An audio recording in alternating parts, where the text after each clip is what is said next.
How you doing, Brent? Good. Glad we could spend that time and sort out what you needed sorted out yesterday. Very nice, thank you. So anyway. We may wait for a couple more people to join us, but Sure. before we get started, hey, Liz, who's in the room there with you? Okay, so in the room here, we have Annette Carter, we have Susan Lundquist, Wilma Clark, Joe Spriggs, Pam Gibson, Patty Cox, Margaret Shields, and me. Wow. I know. And Dawn and Roma are joining us by Zoom.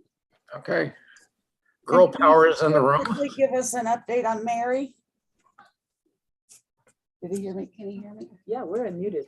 Did She's you hear asking me? you, Brent, if you can give an update on your sister. Oh, Mary. Okay, I thought you were talking about Mary Shasheen. My sister Mary is headed home.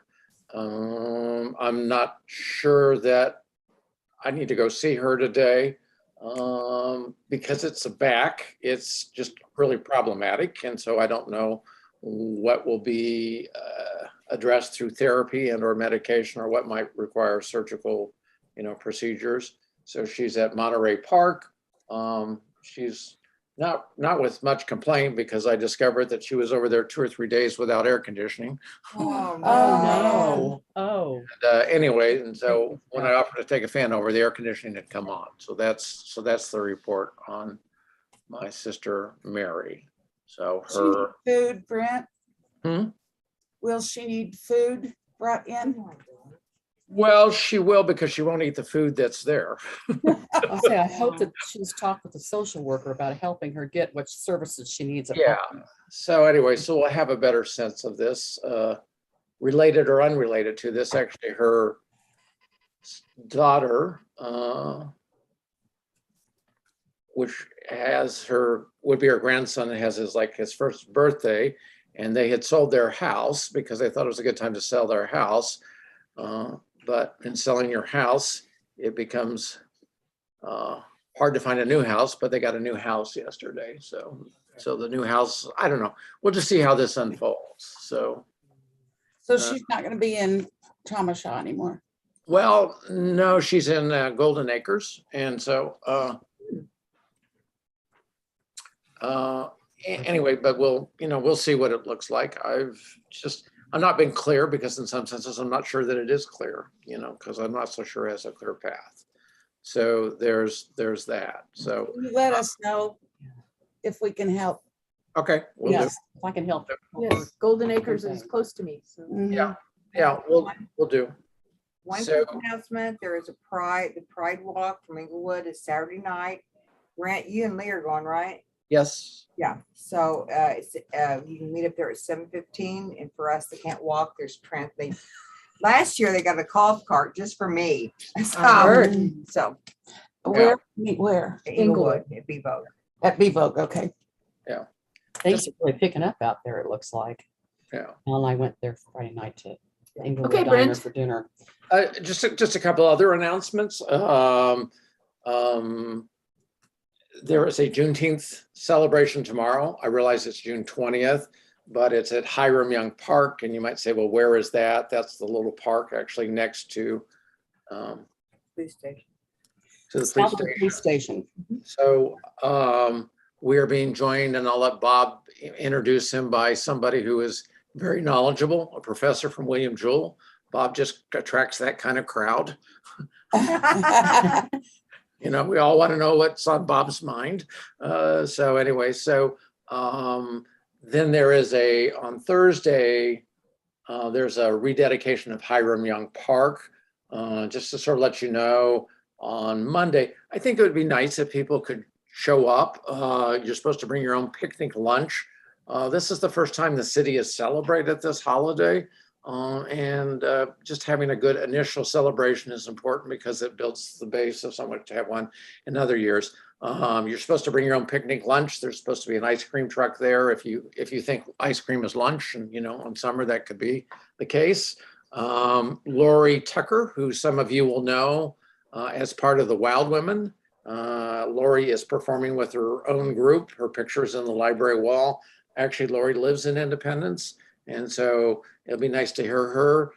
Anthony Mundane, who some of you know, who is nesting in our congregation with his church and was recently elected to the Independent School Board, is going to be making some comments, I think at 11:30 or so. So it's important to, I think Colby got it when he talked about what the holiday is about. I'm just gonna recall Liz and I were teaching a Sunday school class and we were talking with kids about Kwanzaa, and the response is, well, what does that have to do with me? And my response is, well, I suspect many of you aren't Irish, so why do you celebrate St. Patrick's Day? So the significance of who we are as an American is really, really important. I'm being self-indulgent here, but just hang with me here. I went to a graduation party for a young person. His name is Jonathan Halassi, and he was a graduate of Lincoln High School, somebody that I met along the way, but he is going to Harvard, and he came from Ethiopia. And in some senses, it was just a different experience. So I'm in a room with probably 75 or 80 people, and they're gathering and they're celebrating and they're dancing and they're, strong coffee and, food and all of that. And so it's important for us to celebrate who we are, where we are, what we are, and what we hope to be. And to Margaret's earlier point, so if you can, I would encourage you to join the march. You can hop in a golf cart. There's plenty of room. Margaret will have one seat and there'll be room for somebody else. And anyway, so there's that. So that's a lot of background about a lot of things, and I'm chewing into Bob's time. Quick introduction. Out of everybody that Bob has selected, this is the person who I can categorically say I knew nothing about, or truly, I just kind of like, I started to say, who the hell? But who is this? And Bob, if you know Bob well, his exuberance, enthusiasm for this particular individual, in some senses, means is that we should pay attention, because in some senses, the chance to be with Bob is just a great conversation, first of all. Second of all, it's even somebody you think you know about, Bob makes you understand them in an entirely different sort of way, in a new way, in a more theological sort of way. So in my view, short of our professor, welcome, most of us are starting from ground zero. So I'm going to turn it over to Bob. All right. I'm not going to ask him to speak except later if he wants to, but Dr. Leroy Seat is an expert on Kagawa more than I am. I have an amateur's extraordinary passion for this. And I want to start out our whole presentation today by saying that, have any of you seen the Netflix series, Somebody Feed Phil? This is by the producer of Everybody Loves Raymond, Phil Rosenthal. And it's a great television show. He goes all over the world and he experiences food in Madrid or Buenos Aires or New Orleans or Mississippi. And he does a show on it and introduces you to the chefs, to the cuisine, to the culture. And he says almost every other show, what he loves to do is introduce people to food that he really enjoys and to great human beings. And that's what gives him joy, is introducing people to food. Well, what gives me joy is I love introducing these great souls to you in a new way, in a fresh way, so that hopefully you'll enjoy them as well. So you'll savor them and treasure them. Today we come with, as Brent said, Toyohiko Kagawa, perhaps the least known of all the great souls that we've covered thus far in about a year and a half. Next month in July, we'll go to one of the great souls we know the most about, and that will be Buck O'Neill. All right. So you can look forward to somebody that you're very familiar with, but may not know much about his spirituality, his faith, or his beliefs. But today we talk with somebody who's maybe least known, but on the world scene is one of the greatest souls that ever existed in the 20th century. Again, I'm going to defer to Dr. Seat later on for him to correct me.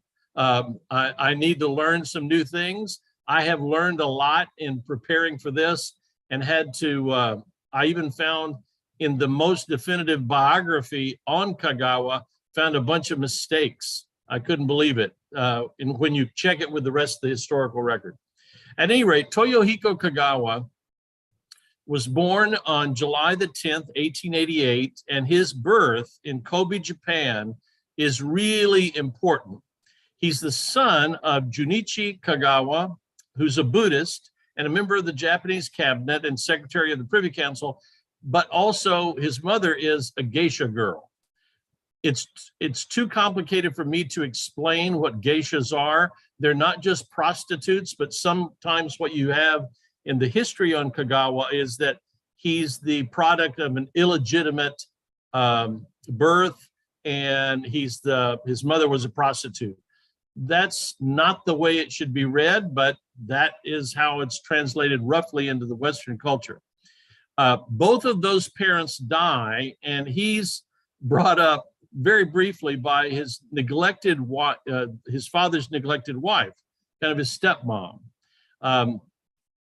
He will live with his uncle a little bit. Then he enters a boys' middle school, meets two important persons, Harry Myers and Charles Logan. We have a picture of Charles Logan later on in the presentation, and he begins attending English Bible classes.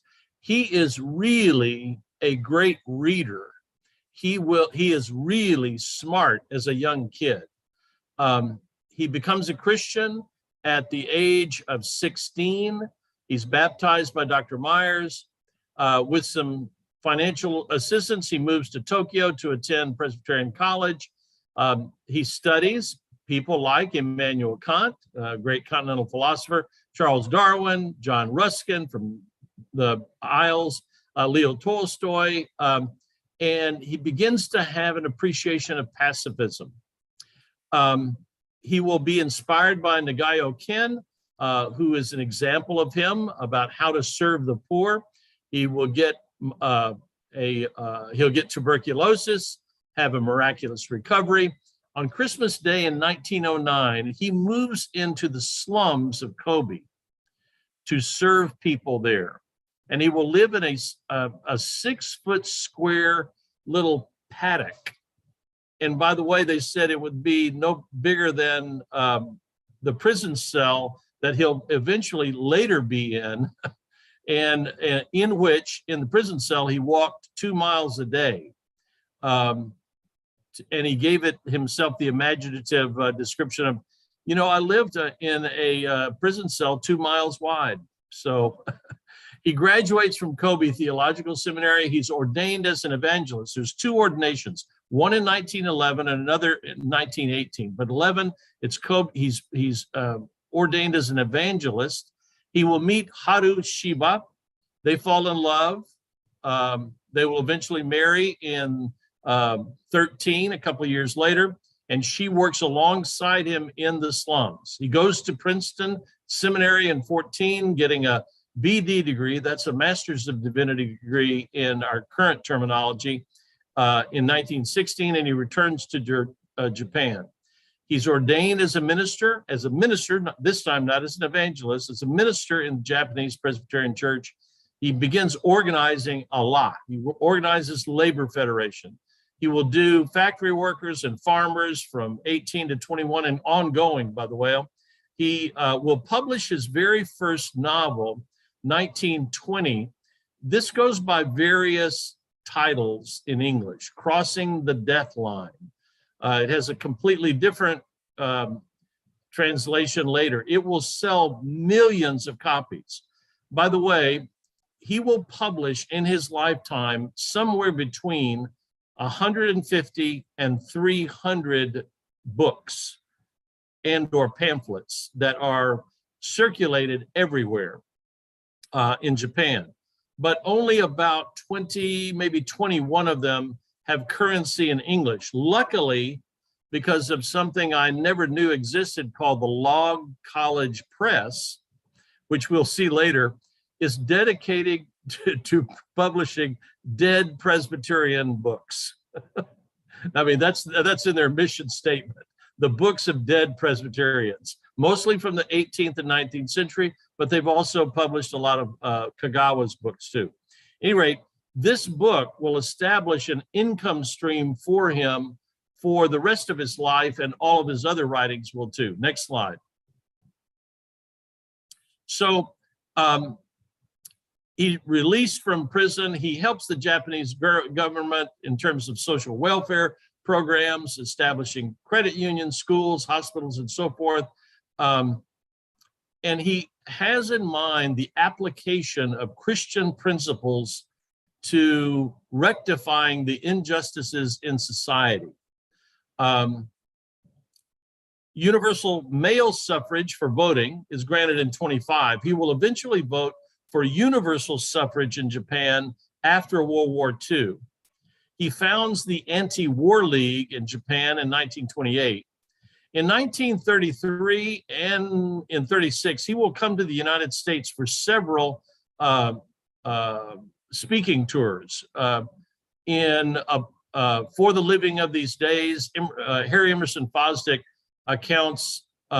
gives an account of when Toyohiko Kagawa went to Riverside Church in New York and was opposed by people who accused him of being a socialist, a communist, an imperialist, all at the same time, who decried his presence, and how Kagawa, with his wonderful, inimitable manner and style and spirit, calmed them down and kind of won them over.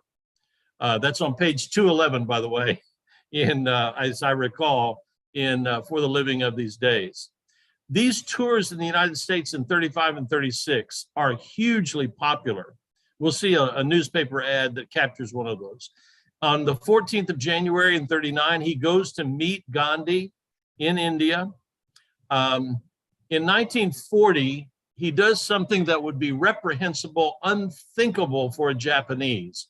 He's on a tour of China, and he apologizes for Japanese aggression in that war. In 41, he visits the United States in an attempt to avert war. There's some correspondence between him and FDR. He is kind of quarantined because of a thing that he has. He has trachoma, which is eye disease that he contracted in the slums of Japan. And when he comes in 41, he's quarantined because of that. And Roosevelt springs him from the quarantine and says, let this guy go. Come on, he needs to go and do his thing. And he will do the rest of his tour. From 41 to 45, after the bombing of Pearl Harbor, Kagawa does some things that now are viewed as fairly controversial and reprehensible to Westerners like you and me.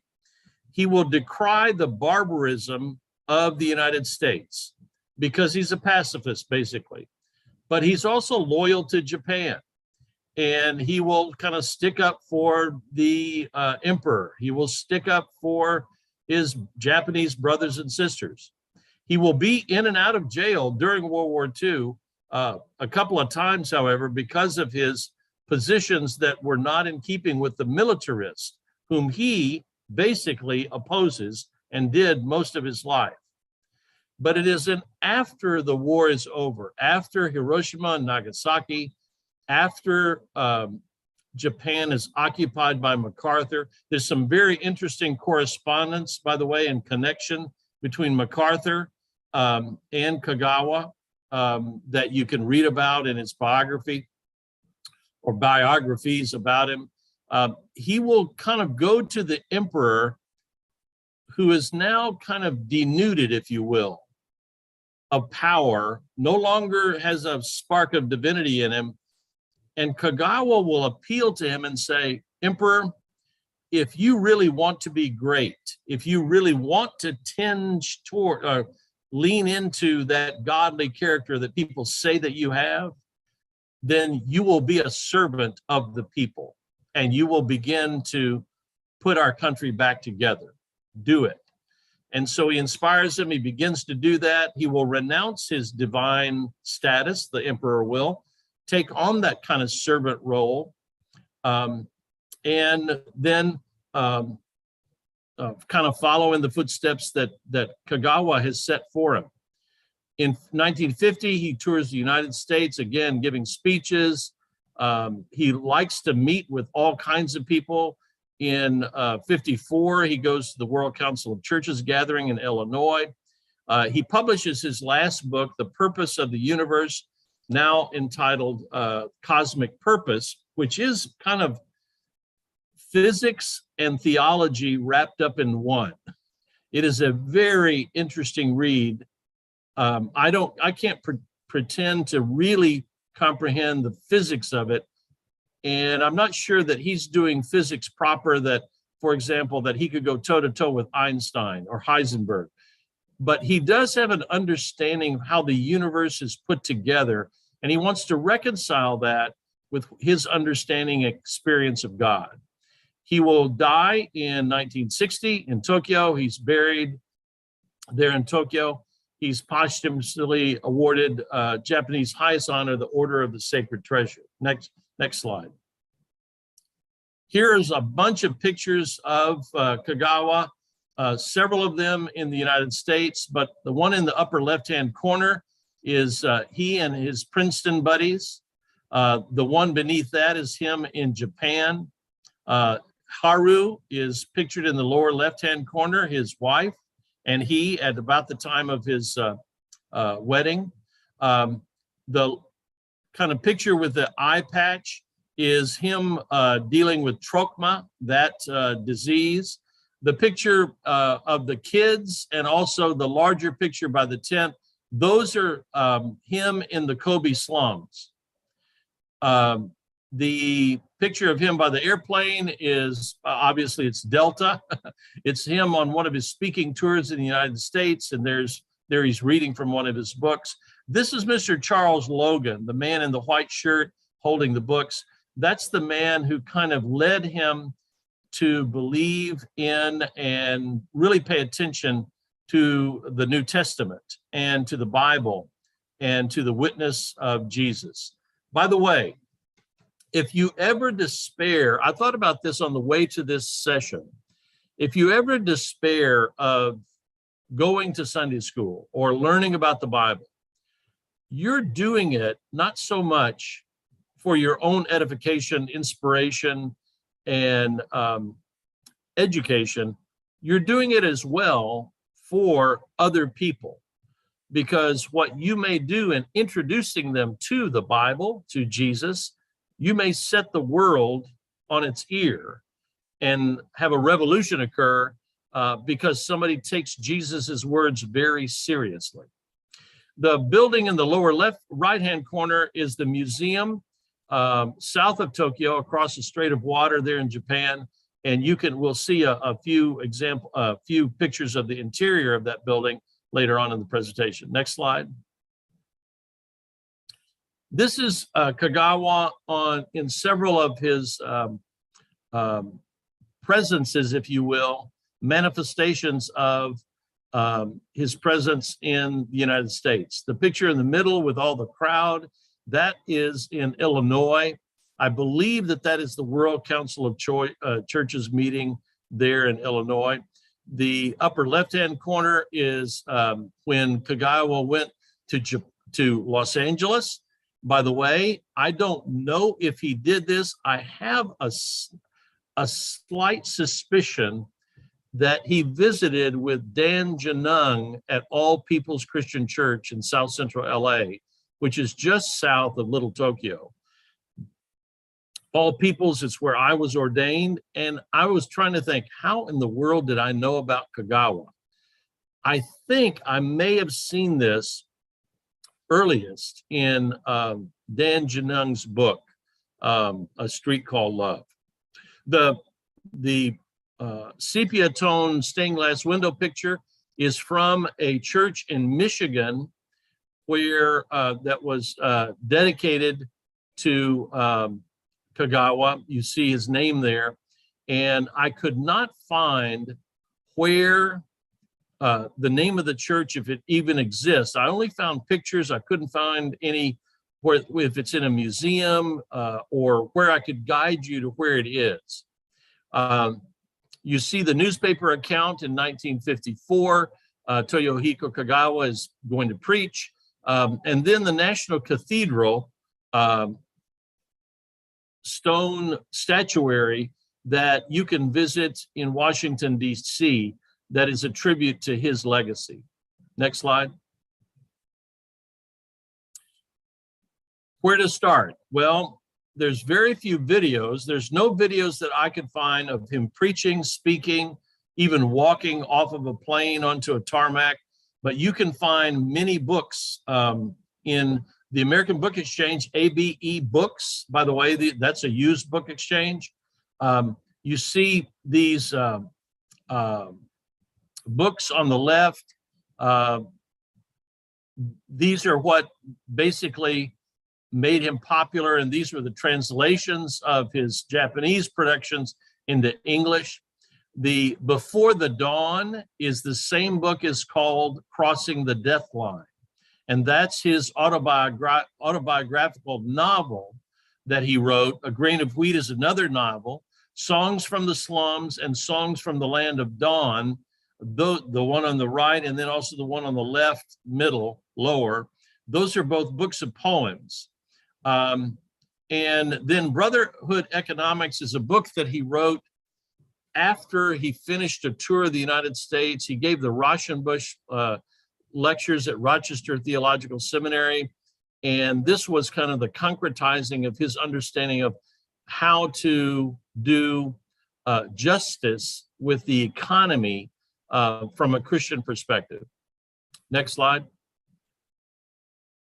Here's more books. I thought you should see that these books were written in Japanese, published in Japanese first, and those are the two books on the far left, Before the Dawn, Before Listening to the Walls. That's the Japanese version, by the way.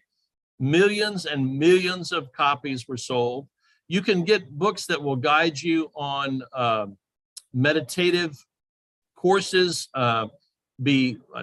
anthologies. These are the four books in the middle, except Kagawa in Lincoln's Land is kind of a new translation of a book that he wrote about. He was fascinated with Lincoln and also visiting his grave in Illinois, his mother's grave in Illinois.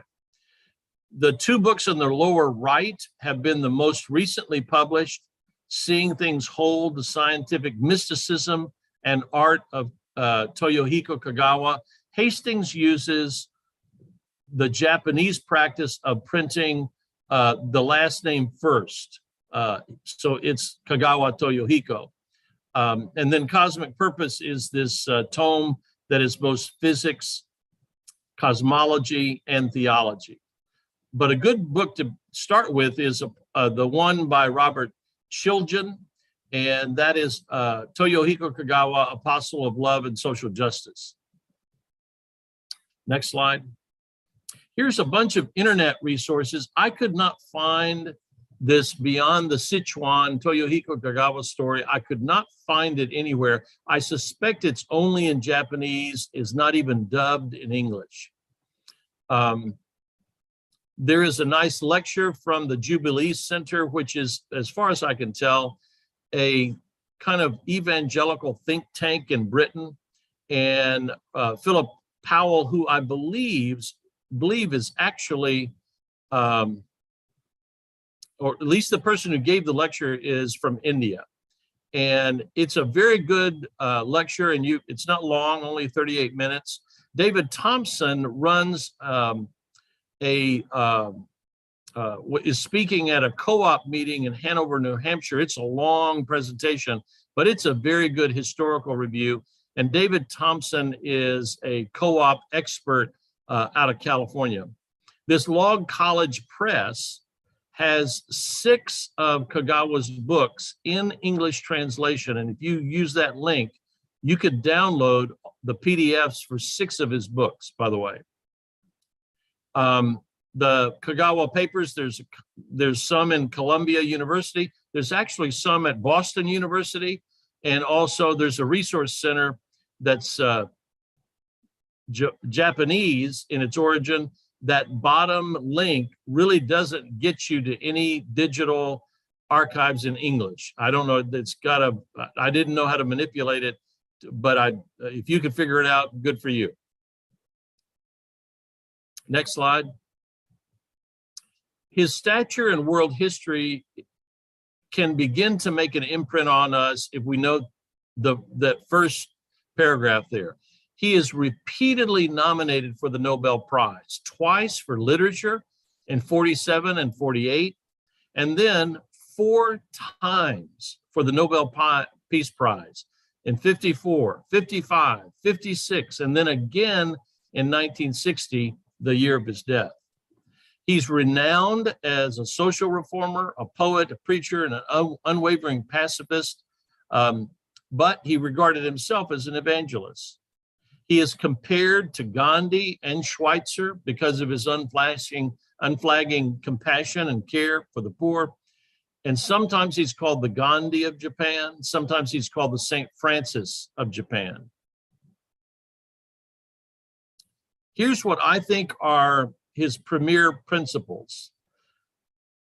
Kagawa lives the principles, and he would have us live the principles which Jesus exemplified in his life and ministry. As a great quote, to walk in prayer, continuously asking and receiving power of God, and again to transform this power into new actions of love.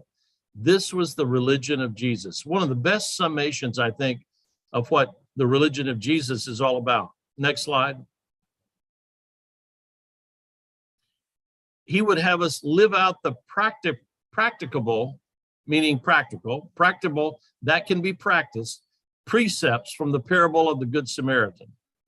He has this lovely quote: there are theologians, preachers, and religious leaders who think that the essential thing about Christianity is to clothe Christ with forms and formulas. They conceive pulpit religion to be much more refined than movements for the actual realizations of brotherly love among men.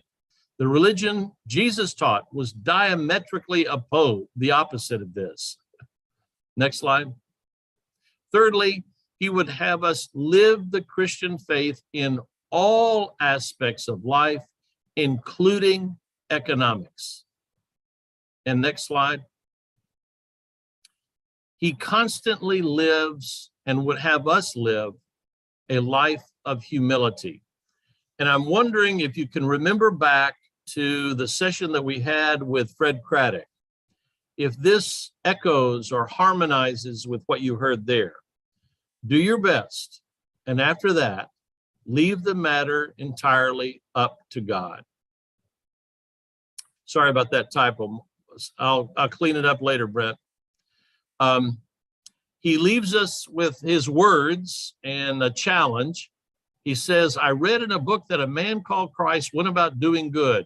It is very disconcerting to me that I am easily satisfied with just going about. Do you hear the humility in him? Next slide. His is a practical theology. This is a scene from Tokyo or Nakashima. I can't remember where it is. Yokohama, maybe Yokohama or Tokyo. But this is after the 1923 earthquake that was so devastating. He says the God of Jesus is a God of action, not just pronouncing with your tongue, not just telling, but doing acts of love. And he was a very, very major leader in the reconstruction of Tokyo after this earthquake. Next slide. And then we have to have some poetry from him. I want to be ever a child, to feel an eternal friendship for the raindrops, the flowers, the insects, the snowflakes. I want to be keenly interested in everything, with mind and muscle ever alert, forgetting my troubles in the next moment. The stars and the sea, the ponds and the trees, the birds and the animals are my comrades. Though my muscles may stiffen, though my skin may wrinkle, may I never find myself yawning at life. Do you remember another echo and of Mary Oliver when she says in one of her closing lines of one of her most famous poems, "I don't want to end up having just visited this life." We have a very similar sentiment here with Kagawa, mystical in his poetry. And then he has a humble bequest, and this is a picture of his gravesite in Tokyo. "Please do your best for world peace and the church in Japan." And these were Kagawa's last words, with something of a smile on his face, according to Shoujin, his biographer. "Please do your best for world peace and the church in Japan." Next slide. This is the interior of that memorial, which is seen in the bottom picture. And this is the Naru City Toyohiko Kagawa Memorial Museum. And on the shelf there, those books, I think, are all individual volumes of his own hand. That's how many books he produced in his lifetime. Next slide. So there we have it. You may not have known him much, and one of the sad things is we don't have very many videos of him going about and also doing good. But he is a great soul worthy of our attention. If you were to start anywhere, I would probably start with Songs from the Slums. If you're an academic type, I would start with this book, by the way, Cosmic Purpose, which was put out in 2014, a new translation. And this Thomas John Hastings is really an expert scholar on Kagawa. Dr. Seat, would you care to comment or anything or correct where I've erred and gone wrong? You need to unmute yourself. Yeah, I'm sorry about that. Thank you for this wonderful presentation. I don't have anything that I could possibly correct in what you said. You've done great research and presented very clearly, I think. Actually, I knew more about Kagawa 40 years ago than I know now, because 40 years ago, I was teaching at Seinan Gakuin University in Japan. I taught there for 36 years, from 1968 until 2004. And we had required courses in Christian studies. This was a university very similar to Meiji Gakuin in Tokyo, where Kagawa went, and a part of the same Christian school organization. And so I often had contact with people from the school that he went to. But for our fourth year students or seniors at the university, the Christian studies courses was supposed to be involved with ethics. How does Christianity relate to real life? And so I taught a course I called Radical Christianity. And by radical, I meant going back to the radix, to the roots of what Christianity was like, not as what it had become.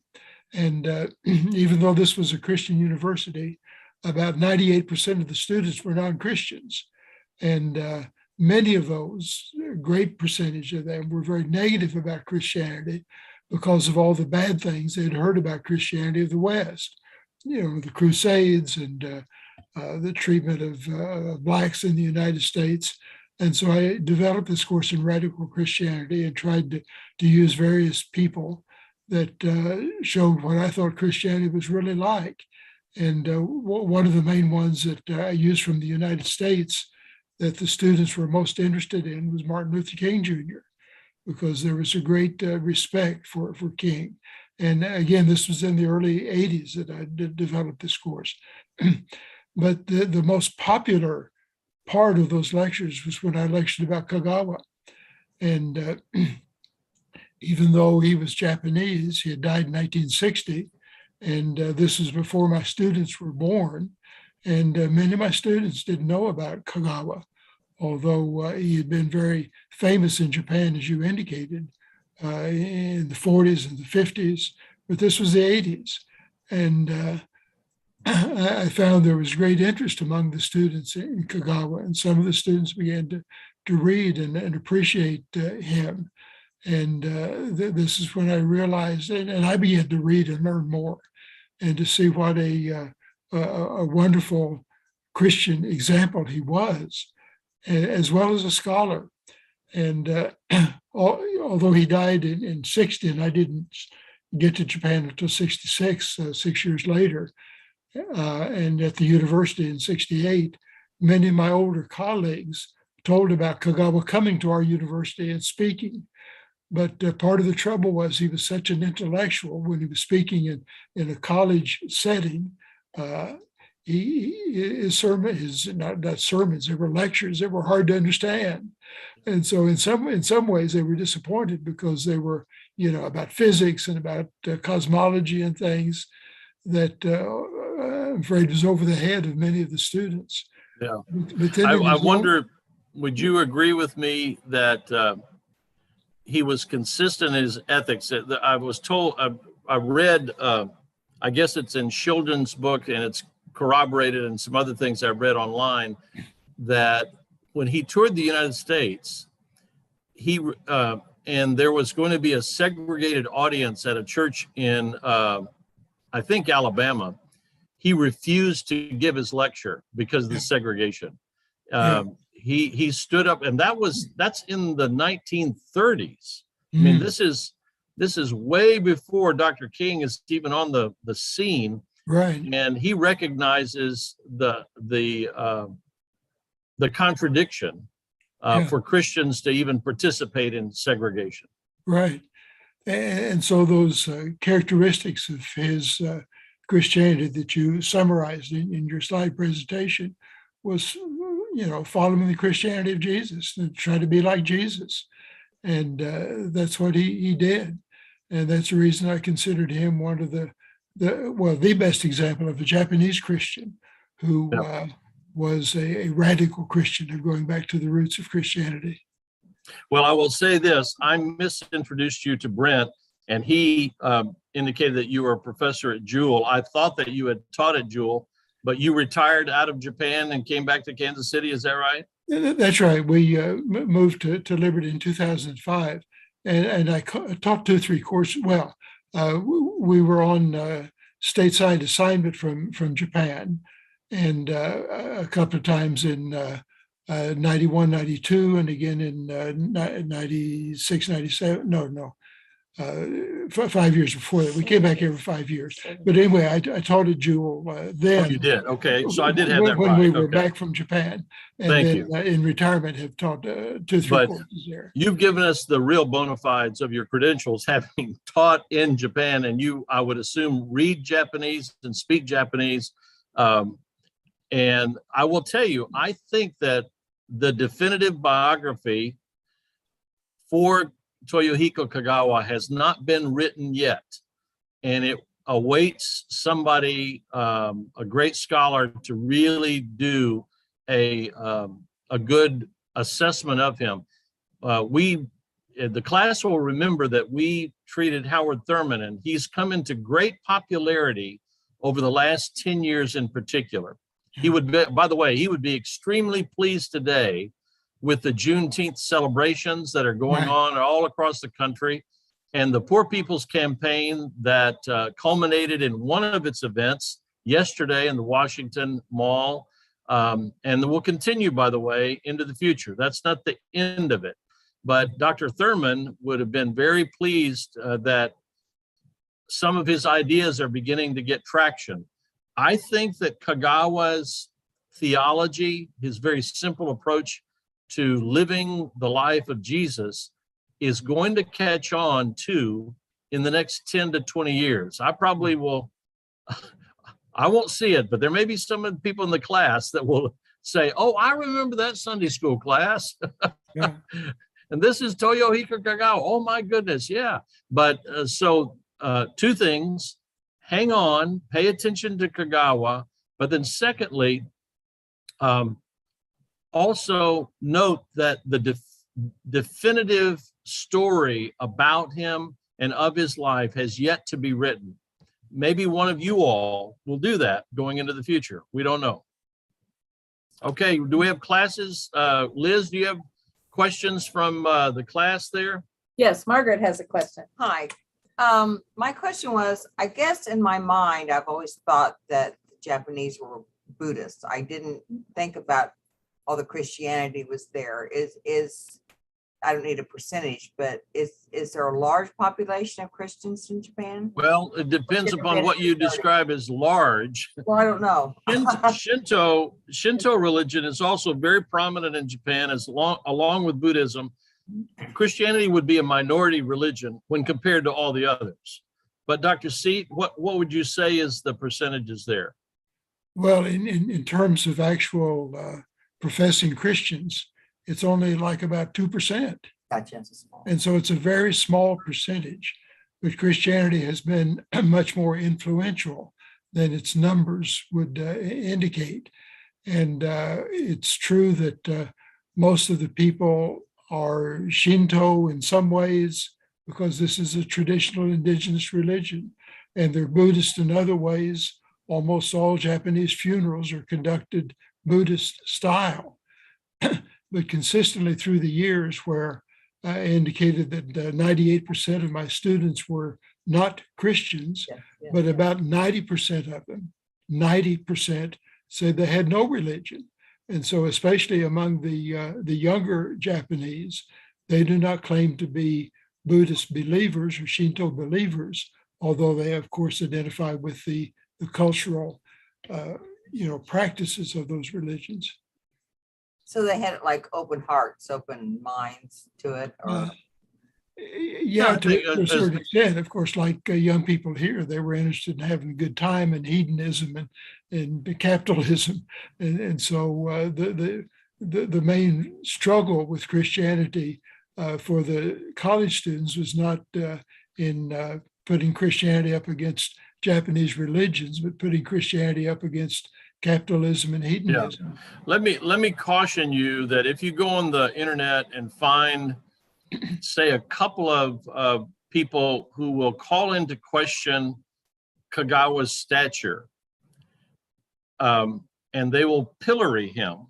They will.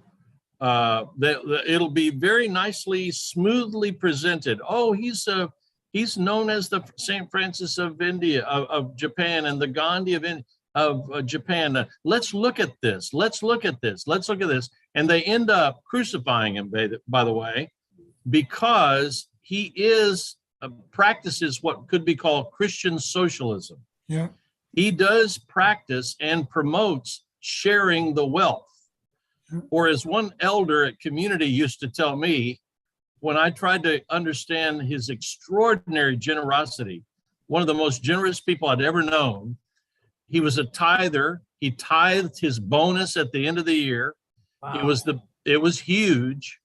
He'd give me a check for $50,000 at the end of the year. Unbelievable. You don't get to handle that kind of money.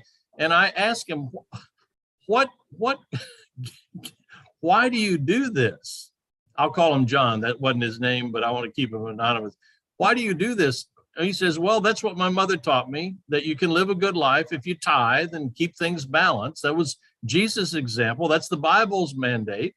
And then he says, and besides, and I'll do it the way he did it.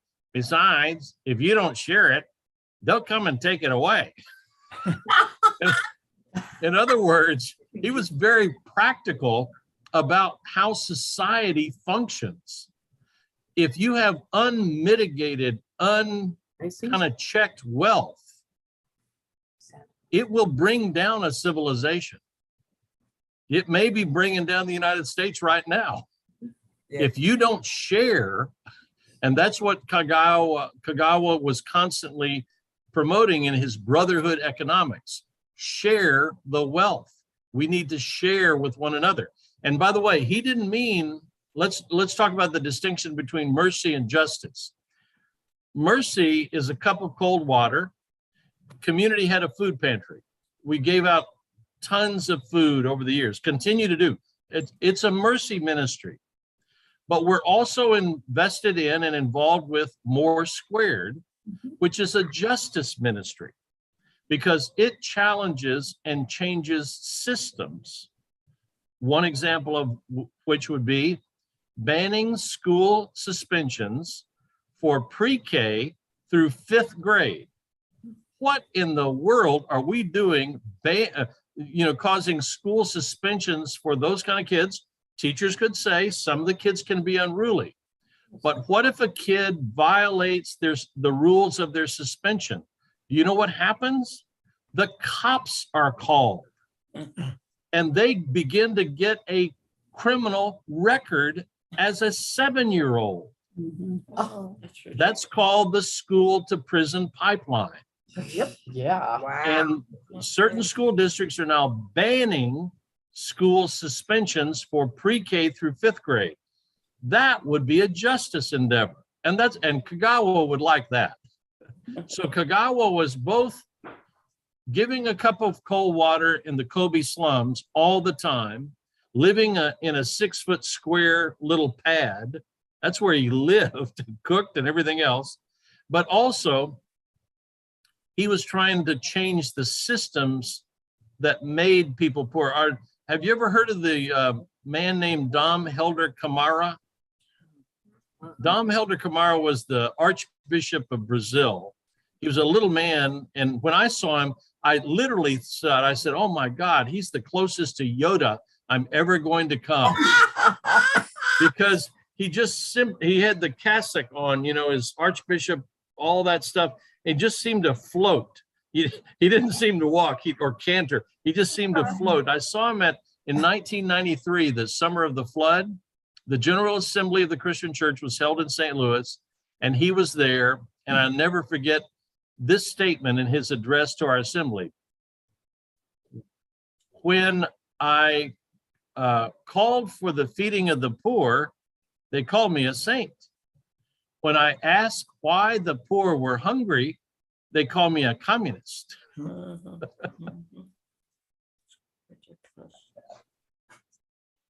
That's amazing. So I have a Brent, you're on question. mute.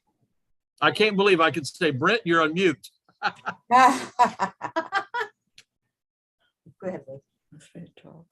What's the congruence or conflict between Kagawa's theology and Buddhism or Shintoism? I mean, Well, Christianity is very incarnational. There is, and I'll kind of cede to Dr. Seat, there is less reverential treatment of the presence of ancestors, which I understand there is in Shintoism. Buddhism would say that the sufferings of this world are illusory.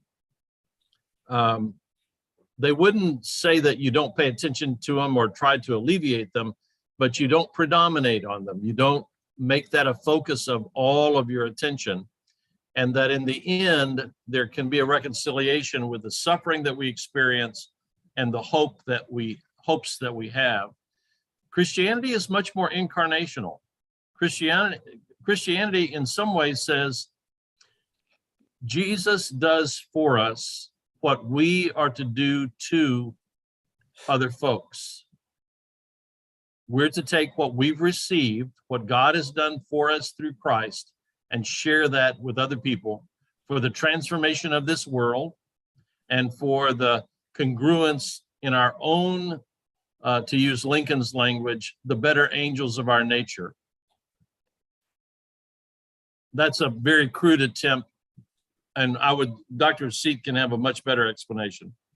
Well, I don't think I can make a better explanation, but just to amplify what you said, was that traditionally Buddhism especially has been very much ritualistic, and the idea that everything happens because of karma. And so if people are poor, that's because of things that have been done in their previous lives, and you don't try to change the present, except maybe if you are a good Buddhist, you can come back better the next time. Whereas you're saying that Christianity is incarnation and said, no, we need to deal with issues now. And in recent years, there's a form of Buddhism that's called engaged Buddhism, which is much more involved in making differences in the way people live now.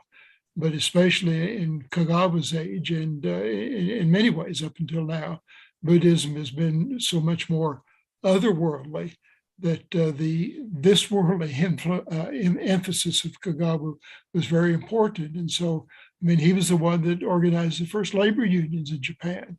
And again, it's a matter of justice and say, you know, we got to work together and help one another. But this was something that you wouldn't have and didn't have in a Buddhist milieu with Buddhist ideas that he could do because he was a Christian. Brent, I would draw a real stark contrast and bring up probably a previous Sunday school lesson that some of us have had. The difference, a Buddhist would not know what to do with Jesus addressing the disciples when the disciples come up to him and say, who sinned, this man or their parents, that he should be born blind? And Jesus says, you've got the wrong question. Yeah. That's not the question. And then he goes and heals that man of his blindness. All right. So again, you see Jesus giving Kagawa his sine qua non theological concept, meaning the God of Jesus is a God of action. So that would be, you know, I'd love to have my friend Lama Matt Rice, or if Chuck Stanford was still with us, I'd ask him, hey, Chuck, what do you do about that story in the New Testament? Wow. Okay, other questions? It looks like you have more in the Sunday school class. Yeah, you said that Tagawa came back to the United States after World War II. Yes. Did he participate at all in some of the Japanese internment issues here in this country, or did he have any anti-Japanese sentiment against him when he came back? Because I know there was quite a bit of that in some parts of our country, as usual. Yeah, I think he experienced a lot of that all across the country in various forms, from some idiots who showed up at lectures and tried to act out like the scene that I painted from Riverside Church. But I think that those were Japanese folks. Those were not just United States citizens who happened to be Japanese. I think that they were European Americans and others who just showed up to decry him as a socialist and a communist. He got that everywhere he went, but almost always he won folks over. To my knowledge, Liz, he never engaged on whatever order that was, 98, 80, whatever it was, that the heinous thing that FDR signed into law, which created the concentration camps, and that's what we should call them, for the 125,000 plus Japanese Americans that were interned there. I don't think he had nothing to do with the legislation that Ronald Reagan eventually wrote into law, giving them recompense. One of my friends, by the way, he took, I think it's $10,000, and he gave it to his church. Most people didn't need to profit from it, didn't want to. By the way, because of all peoples and because of my time there, I was intimate with how all the property of Japanese Americans at that time who were U.S. citizens, U.S. citizens, was confiscated and sold and never returned to the people when they came back. They were robbed of their wealth and their property and their goods. So $10,000 was not a whole lot of money to pay for how they had been done wrong. At any rate, Kagawa, to my knowledge, didn't talk much about that. He did talk about the maltreatment of Black folks in the United States and the cause for civil rights that was going on in the 50s. He did do that. But when you his main thing, you know, he viewed himself as an evangelist. I mean, now he may have chosen wrongly. If Dr. Seed is right, and he was real dry and academic in his presentations, maybe that's not the best way to be an evangelist. Yeah. You know? but he did a lot of preaching and speaking in churches where he was, presenting in a different way as an Different way. evangelist. Okay. Yeah. This was Yeah. in a university setting, and so Okay. he thought if he's in a university, then he needs to give a learned lecture. Okay.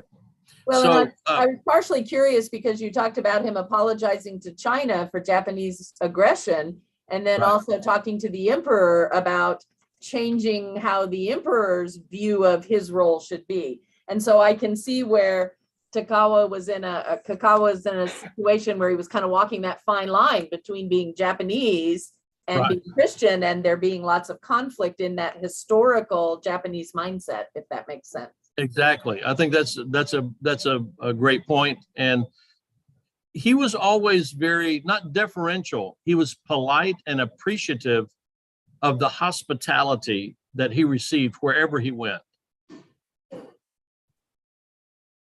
We're nearing our time, but what about Koreans in Japan?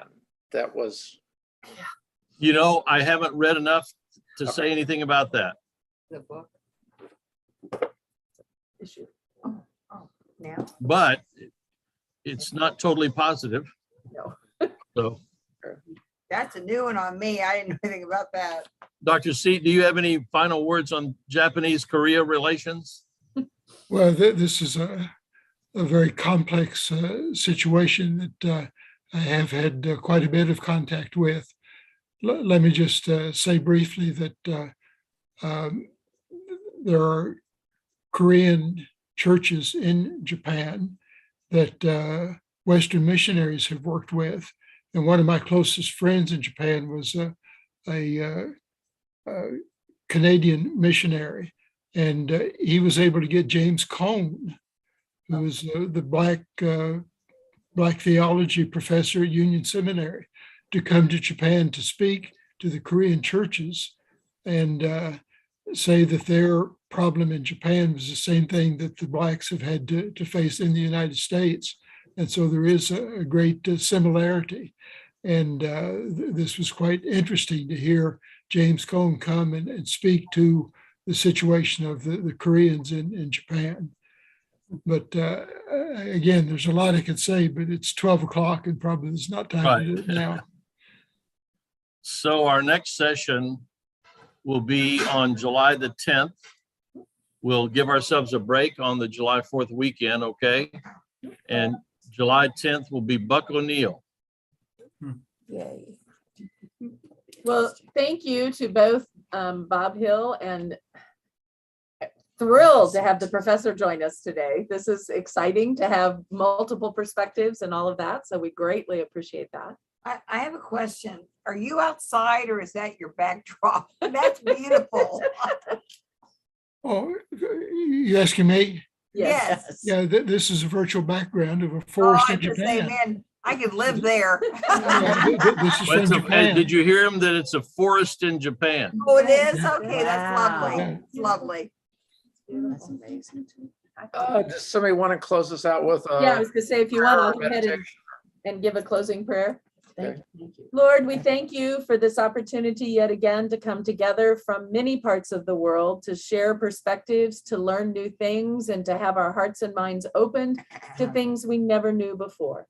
We appreciate being able to learn. We also appreciate how this learning opportunity raises more questions and more opportunities for us to continue to learn and expand our understanding of the world, its complexities and the issues, and how history sort of just keeps coming around and around and around. And we thank you, Lord, for the example given to us in the life of Jesus Christ that we can hold up as an example through the wisdom of others, as well as directly from the words and teachings in the Bible. And we ask for that guidance as we leave this room in the name of his son, of your son, Jesus Christ. Amen. Amen. Amen. Good prayer. Thank you. Thank you. See you in July. Good day to all Thank you. too. Thank you. Bye-bye. Happy Bye. Father's Day. Blessings on Juneteenth and everything else. All right. And always on First Christian Church. Thank you. Thank you. you. So Bob, did you know Dr. Seek before this? I only knew him on Facebook. we got to know each other on Facebook. We have seen each other at a couple of public events, but never had a chance to talk. But when he saw this on Facebook that I was going to be doing this class, he reached out to me, sent me a couple of links, and I looked up and I knew that I'd forgotten about him teaching in Japan, but I knew also that he had taught at Jewel. But any rate, I said, I'm so glad that you could join. You can correct what I'm going to mess up. It was a wonderful addition. Yes. Go. There we go. There's people Love it. floating Around. out Love it, there love it, that- love it. Bob, thank you as always. Thank you, We Bob. appreciate you. My pleasure. My pleasure. Y'all enjoy. Bye.